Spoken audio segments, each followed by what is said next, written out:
Et bonjour à tous et bienvenue sur la chaîne de l'Examen Crypto. Nous sommes le mardi 8 juillet 2025, il est actuellement 7h24. On va faire le point bien évidemment sur la situation du Bitcoin. On va regarder les news, on va regarder toutes les actualités, on va regarder aussi les indicateurs et un petit coup d'œil sur le calendrier macroéconomique. Bref, gros programme, on s'installe et on démarre cette vidéo avec cette cryptomap toujours dans le rouge. Bien sûr, on le sait, on a un Bitcoin qui a retracé un petit peu, on va voir ensemble qu'on a été chercher un gap. Bref, on va regarder tout ça en détail et on démarre directement avec les news. Alors, du côté des news, il s'est passé plusieurs choses encore. Donc, du côté de Crypto Détente, qui nous pousse que c'est exactement le genre de convergence entre la finance traditionnelle et la DeFi que Chainlink a été conçu pour rendre possible. C'est ce que déclare Sergei Nazarov à propos de l'intégration on-chain des 3 milliards d'utilisateurs de Mastercard. Et oui, c'est quand même assez incroyable ce qui se passe entre Chainlink et Mastercard. Donc là, pour le coup, c'est une belle petite étape pour l'adoption massive. Bon, c'est encore que le début, bien évidemment, mais c'est vrai qu'on peut se dire qu'on est quand même clairement early dans la crypto-monnaie. Franklin Templeton a déjà tokenisé 800 millions de dollars d'actifs sur plusieurs blockchains, donc c'est quand même assez dingue. Du côté de Crypto Détente qui nous pousse que le Salvador continue son DCA la semaine dernière, ils ont acheté de nouveau 8 bitcoins. Alors je suis d'accord, c'est pas des sommes astronomiques à la Michael Saylor qui investit des milliers et des milliers de bitcoins en one shot, mais en tout cas ils continuent leur DCA doucement mais sûrement. Ils en sont actuellement à 6229 bitcoins en trésorerie, ce qui est quand même déjà un très très gros pactole, un beau petit trésor. Et donc, voilà, c'est la stratégie du DCA, on le sait. On investit tous les jours la même somme, peu importe que le marché ait monté ou chuté. Bah voilà, c'est ça le DCA. Ça permet d'avoir un prix lissé. Donc eux, en tout cas, c'est ce qu'ils appliquent. Le 9 juillet, le Congrès américain se penchera sur l'ambition de faire des États-Unis les leaders mondiaux des crypto-monnaies en abordant une nouvelle fiscalité adaptée aux actifs numériques du futur. J'aimerais vraiment qu'un jour en France on en arrive à quelque chose comme ça. J'aimerais vraiment qu'on revoie un petit peu toute la fiscalité crypto-monnaie en France parce que franchement on se fait plumer. Alors je ne sais pas ce que ça va être dit aux USA par rapport à cette nouvelle fiscalité, mais il y a de fortes chances qu'ils assouplissent un petit peu les règles pour que ce soit un peu plus démocratisé. S'ils veulent devenir les leaders mondiaux, forcément ils vont devoir faire en sorte que ce soit hyper attractif pour tout le monde. Donc voilà, quand on sait que nous en France on est à 30 ou 33% sur la partie fiscalité, sur nos plus-values, bon c'est vrai que ça fait quand même très très mal et on pourrait se poser quand même quelques questions. Le président Trump annonce une taxe douanière de 25% sur les importations en provenance du Japon et de la Corée du Sud. Donc les tensions commerciales reviennent, c'est les tensions en hausse entre les grandes puissances. Vous savez, il y a déjà 3 mois, on était déjà dans ce cas de figure-là. Et du coup, on est encore dedans, donc forcément, ça plombe un petit peu les marchés. On sait que les marchés n'aiment pas ce type de tension commerciale. Ça entraîne forcément une pression vendeuse. Donc, c'est le jeu, c'est comme ça. Mais bon, on espère que ça va se calmer bientôt et qu'ils vont trouver des accords. Le PDG de Ripple, donc Brad Garlinghouse, qui témoignera ce mercredi devant la commission bancaire du Sénat américain, l'objectif de défendre une législation claire sur la structure du marché crypto aux États-Unis. Voilà, du coup, on va aller regarder ce qui se passe du côté des indicateurs techniques. On va lancer l'analyse technique, mais avant ça, je rappelle à tout le monde que tout ce que je vais dire dans cette vidéo n'est en aucun cas un conseil financier. C'est à vous de faire vos propres recherches. Et n'oubliez pas que le trading de crypto-monnaie comporte des risques de perte partielle ou majeure. Alors, du côté de la map de liquidité, qu'est-ce qu'on voit ? Eh bien, vous le voyez, on est en train de rebondir actuellement sur la zone de cluster ici qui est à 107 400, 107 300, 200. Voilà, on est ici sur un joli cluster. Donc, c'est aussi une belle zone de support. On va regarder après, justement, du côté des graphiques qu'effectivement, on est revenu retester des supports majeurs. On est venu combler aussi un petit gap CME. Bref, donc là, vous le voyez, au nord, c'est vrai qu'il n'y a pas énormément à balayer. Bon, j'ai envie de dire au sud non plus. Il n'y a pas énormément de liquidité actuellement. Donc, bon. En tout cas, si on arrive à rebondir, on a quand même un petit cluster ici au 109 750. On espère vraiment qu'on va réussir à y retourner. Du côté de notre crypto Fear and Greed Index, bien évidemment, vu que le Bitcoin a retracé un petit peu, le Fear and Greed redescend un peu. On est actuellement à 65 du côté de ce Fear and Greed Index. Allez, on démarre justement sur notre Bitcoin. Alors, pour voir ce que nous fait le Bitcoin, il faut d'abord analyser effectivement ceci. Donc là, vous le voyez, on avait un joli petit gap à venir combler. Donc ce gap, en fait, il était ici, hein, vous le voyez, tac, on avait un petit trou ici sur le graphique. Donc ça, c'est ce qu'on appelle un gap. Et donc, comme on peut le voir actuellement sur le graphique, on avait un gap qui s'étendait des 107 565 aux 108 260. Et bien, comme vous pouvez le voir, ce gap a été comblé avec la mèche. Donc, est-ce que ça y est, on a comblé le gap et on peut décoller? Ben, écoutez, c'est ce qu'on espère. En tout cas, c'est ce qu'on a l'air de voir sur ce graphique. On est venu combler le gap. Pour l'instant, on n'a pas été chercher des points plus bas, donc tant mieux. Donc maintenant que le gap CME a été comblé, parfait, et bien du côté du Bitcoin en lui-même, qu'est-ce qui nous fait réellement? Eh bien regardez ça, le Bitcoin est en train de revenir retester les niveaux clés. Souvenez-vous, on avait plusieurs zones de support, on avait ici donc la ligne de tendance baissière, mais surtout on avait le support des 107 872, et bien regardez ça, le support, heureusement qu'il est là, il a permis de supporter le cours, hein, comme son nom l'indique. Donc là, on est venu trouver un rebond sur ce niveau clé des 107 872. Heureusement que ce niveau clé n'a pas lâché. Sinon, malheureusement, on aurait pu connaître un retracement plus prononcé. Alors, non seulement on est venu retester ce support des 107 872, mais on est aussi revenu par la même occasion retester le haut du ruban de moyenne mobile. Donc, double zone de support. Vous le voyez, hein, ici, le haut du ruban, il s'étend comme ça. Donc là, on est venu tester cette double zone de support. Pour l'instant, cette zone, effectivement, est en train de tenir, et heureusement, sinon on aurait pu connaître un retracement un peu plus prononcé. Il y a quand même un petit bémol, hein. Attention tout de même, il faut le noter, c'est important d'en parler. On est en train de former ici un petit pattern en double top. Attention à ça, vraiment attention à ça.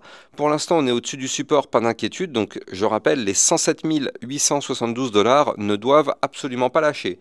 Si ça lâche, malheureusement, effectivement, on va valider ce pattern en double top, et si on valide ce double top, bah attention, hein, parce que la target théorique de ce pattern serait de nous faire retracer pour aller chercher les 106 394, voire même pourquoi pas, revenir rechercher le haut de l'ancien range à 105 050 $. Donc effectivement, il va falloir surveiller ça du côté de notre Bitcoin. Pour l'instant, c'est pas validé, pour l'instant on est au-dessus des supports, donc pas d'inquiétude, mais si ces supports viennent à lâcher, on risque d'être effectivement menacé par ce type de configuration. Maintenant, là, le truc, c'est que du côté du Bitcoin, vous le voyez, on est actuellement sur un RSI plutôt médian à 53, donc on a quand même pas mal de place si on veut pousser encore vers le nord. Maintenant, c'est vrai que c'est assez délicat, hein, vu justement ces tensions commerciales qui reprennent avec les tarifs douaniers. Ça, on le sait, hein, quand Trump avait lancé ça, malheureusement, ça avait directement pourri les marchés, parce qu'il n'y a pas d'autre nom, hein. Ça avait directement pourri les marchés à ce moment-là, parce que directement, il y a eu des réactions complètement négatives, des chutes qui ont été directement liées à ces tarifs douaniers. Donc là, bah, voilà, il va falloir trouver des accords très très rapidement, sinon malheureusement, bah, oui, ça risque d'être délicat. Regardez, on a un SP500 qui est ici, qui est en très léger pump, mais depuis 2 jours on chute. Du côté du Nasdaq, c'est exactement la même chose, on chute depuis 2 jours. Aujourd'hui, on pousse un petit peu, mais ça reste extrêmement fragile, hein, tout ça, c'est vraiment lié à ça. Donc vraiment, il va falloir surveiller ça de très très près. Alors, en réalité, si je me mets actuellement sur une vision un peu plus court terme sur notre Bitcoin, bah, qu'est-ce qu'on a? Je rappelle qu'en fait, en réalité, sur du court terme, on est actuellement dans un range. Et oui, vous la voyez, cette boîte violette ici. On avait formé ce range déjà depuis quelques temps, hein, depuis le 25 juin. On avait tenté de le casser par le haut une première fois, ça a été un échec, vous le voyez, on l'avait réintégré. On a tenté de le breaker par le haut une deuxième fois, ça a été de nouveau un échec. Donc attention, hein, je rappelle la règle, mais quand on réintègre un range en venant du haut, attention, ça reste quand même hyper délicat. Je rappelle que la target théorique serait d'aller chercher le bas du range. Donc nous, on a un bas de range à 106 600 $. Maintenant, attention, hein, c'est une target théorique, mais c'est pas dit qu'on allait chercher justement cette target. On l'a vu tout à l'heure, on a des niveaux clés de support majeurs. Donc effectivement, si ces niveaux clés de support majeurs tiennent, bah, on n'ira peut-être pas forcément plus bas. Mais comme je vous le disais, attention tout de même, hein, on retrouve ici le pattern en double top. Soyons extrêmement prudents parce que là, quand même, on est plutôt proche des bas des bandes de Bollinger. Donc ça, c'est quand même délicat. Si on casse les bandes de Bollinger par le bas, attention. Maintenant, si on veut reprendre de la force, il va falloir breaker dans un premier temps les 108 550 $ qui correspond au haut du range. Et il va falloir casser ici donc la fameuse résistance des 109 495 $ pour qu'on puisse enfin reprendre de la force. Sinon, malheureusement, on restera dans une situation plutôt délicate. Donc là, en tout cas, sur du court terme, c'est vrai que c'est pas non plus incroyable. Maintenant, sur du long terme, moi, je suis pas inquiet. Je rappelle qu'on a fait une clôture hebdomadaire plus haute que sa précédente. Donc ça reste toujours bullish. Donc là, effectivement, d'un point de vue long terme, il n'y a aucune inquiétude, en tout cas pour le moment, à avoir sur notre Bitcoin. Mais par contre, effectivement, sur une vision un peu plus moyen court terme, là, oui, c'est un peu plus délicat parce qu'on est en train de faire des choses pas très très jolies. Alors, ça ne veut pas dire que le bull run est terminé ou quoi, hein. Ça veut juste dire que pour l'instant, bah, on n'est pas prêt pour pousser, tout simplement. On n'est pas prêt, mais mine de rien, c'est là où c'est vraiment très intéressant. Ça fait maintenant pas mal de temps qu'on est en train de travailler toute cette zone ici, vous la voyez. Tac, et ça c'est pas mal parce qu'en fait je rappelle tout de même que nous sommes sur une configuration en bull flag, hein, d'un point de vue long terme. On a la poussée haussière, on a le flag qui est ici. En général, je rappelle que ça pète par le haut. Donc je ne serais pas surpris que dans les prochains mois, on ait un Bitcoin aux 120, 130, peut-être même les 140 000 dollars. Je n'en serais vraiment pas du tout surpris. Ce ne sera pas du tout une surprise. Pour moi, je pense vraiment que quand on va réussir à breaker avec du volume cette configuration, là vous le voyez, c'est pas le cas, on a breaké mais sans aucun volume. Quand on breakera cette configuration avec du volume, effectivement, je pense que vraiment le Bitcoin pourrait se mettre à décoller et nous faire un joli nouvel ATH. Pour l'instant, c'est pas le cas, mais moi, effectivement, tant que je vois ce type de configuration en bull flag, ça me plaît. On croise les doigts, mais ce ne sera pas pour tout de suite, bien sûr, mais ça reste quand même hyper plaisant à voir ce type de configuration. On espère vraiment qu'on va valider tout ça par la suite. Donc là, du côté du Bitcoin, je rappelle, hein, sur du court et moyen terme, c'est une situation délicate. Sur du long terme, pour l'instant, pas d'inquiétude. Tout va bien sur le Bitcoin.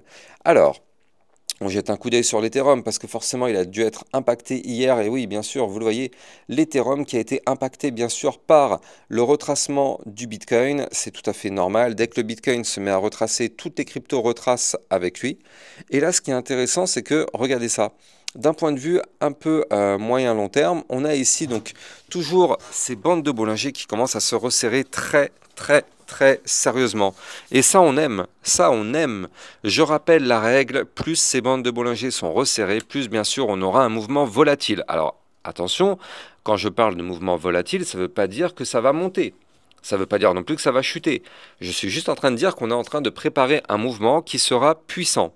Maintenant, après, ça peut être un mouvement haussier ou baissier, peu importe, pour l'instant, on s'en fout de ça. C'est pas ce qui nous importe. On est en train de préparer un mouvement puissant. Je rappelle que l'Ethereum, pour l'instant, est toujours à l'intérieur de son range. Il est toujours au-dessus du ruban de moyenne mobile, donc ça, c'est quand même largement encourageant pour la suite. Il faut absolument pas néanmoins perdre son ruban à 2504 $. Il ne faut vraiment pas perdre ce niveau clé. Et là, on est en train de mener une bataille avec la zone de résistance des 2555. Elle est là, la ligne, hein, vous le voyez, 2555. Tac, on a réussi à repasser au-dessus, puis on repasse en dessous, on repasse au-dessus, on repasse en dessous. On fait du yo-yo, hein, bien sûr. Bon, bah tout ça, c'est le Bitcoin. Tant que le Bitcoin ne nous mettra pas dans une belle situation, bah, c'est délicat. Non, moi je rappelle que tant qu'on est au-dessus du ruban de moyenne mobile, on reste toujours dans une configuration haussière du côté de notre Ethereum. Donc pour l'instant, pas de problème non plus hein, du côté de l'Ethereum, malgré ce petit retracement, c'est très léger, pas de problème, moi je suis pas inquiet. De toute façon, tant qu'on est à l'intérieur du range, donc tant qu'on est au-dessus des 2438 $, pour moi tout va bien sur notre Ethereum et on peut effectivement avoir toujours en tête l'espoir d'aller chercher le haut du range dans les prochaines semaines à 2738 $. Pour l'instant, je ne suis pas inquiet quant à cette target. Oui, c'est difficile d'y aller, bien sûr. On le sait, hein, ça dépend de tout ce qui se passe sur les marchés, la géopolitique, la macroéconomie, bien évidemment. Mais en tout cas, d'un point de vue configuration, pour l'instant, du côté de l'Ethereum, on est pas mal, on est dans une bonne direction pour aller chercher ce niveau clé, peut-être même aller chercher les 3000 $ dans les prochaines semaines. Maintenant, voilà, reste plus qu'à valider tout ça, reste plus qu'à trouver un rebond sur ce ruban de moyenne mobile et boum, on pourrait y aller. Maintenant, vous l'avez compris, hein, si on commence à perdre le ruban de moyenne mobile, là, ce serait moins joli. On irait chercher ici le bas du range et si on casse ce range par le bas, bon bah là, vous l'avez compris, hein, ça annule tout bien sûr et on ira faire un retracement plus prononcé. Alors, voilà, donc là du côté de notre Ethereum, on est plutôt clair. D'ailleurs, je rappelle aussi au passage que si vous voulez trader ces crypto-monnaies, vous pouvez utiliser mon lien de parrainage Bybit que vous avez en description de vidéo, Bybit Europe, qui est la nouvelle plateforme de trading européenne, 100% validée France et Europe, donc vous pouvez y aller les yeux fermés, elle est validée, elle ne risque pas de fermer, effectivement, ils ont obtenu tous les agréments, toutes les licences qu'il faut, et avec mon lien de parrainage en description de vidéo, ça vous permet d'obtenir un très joli bonus à l'inscription, donc n'hésitez pas à taper dedans, vous avez bien sûr le lien en description de cette vidéo. Donc là, on jette un petit coup d'œil vite fait aussi à la Bitcoin dominance au passage, Bitcoin dominance qui reste toujours quand même incroyablement haute. Regardez ça, on est toujours aux alentours des 65%, on est à 65,26. Il y a quelques jours, on a quand même fait une petite pointe à 66%. Je rappelle la règle, plus cette Bitcoin dominance est haute, moins il y a de parts de marché pour les altcoins. En fait, en gros, je rappelle l'image que je donne à chaque fois, mais il faut imaginer ça sous forme d'un gâteau. Dans le gâteau, vous mettez 66%, c'est pour le Bitcoin. Donc là, voilà, toute la partie de gauche, c'est le Bitcoin. Toute la partie de droite, donc ici, c'est les altcoins. Donc vous l'avez compris, il y a peu de place sur les altcoins par rapport au Bitcoin. Quand on connaît le nombre d'altcoins qu'il existe sur le marché, effectivement, on se dit que c'est très très faible. Cette part de marché, bah ouais, le Bitcoin bouffe tout le gâteau à lui tout seul. Donc effectivement, pour l'instant, ça reste délicat pour les altcoins tant que cette Bitcoin dominance restera aussi élevée. Donc si vous avez kiffé la vidéo, n'oubliez pas de liker, commenter, partager au maximum et surtout abonnez-vous à la chaîne YouTube pour recevoir tous les jours 1, 2 à 3 vidéos. Et n'oubliez pas d'activer la petite cloche sur le côté, comme ça vous permet de recevoir toutes les notifications pour mes prochaines vidéos. Excellente journée à vous, à plus tard. Bitcoin, Ethereum, you know the drill. Lost it all but came back with the skill. I lost it all but now I'm back. Crypto millionaire, that's a fact. Diamond hands through the crash. Now my wallet's looking stacked.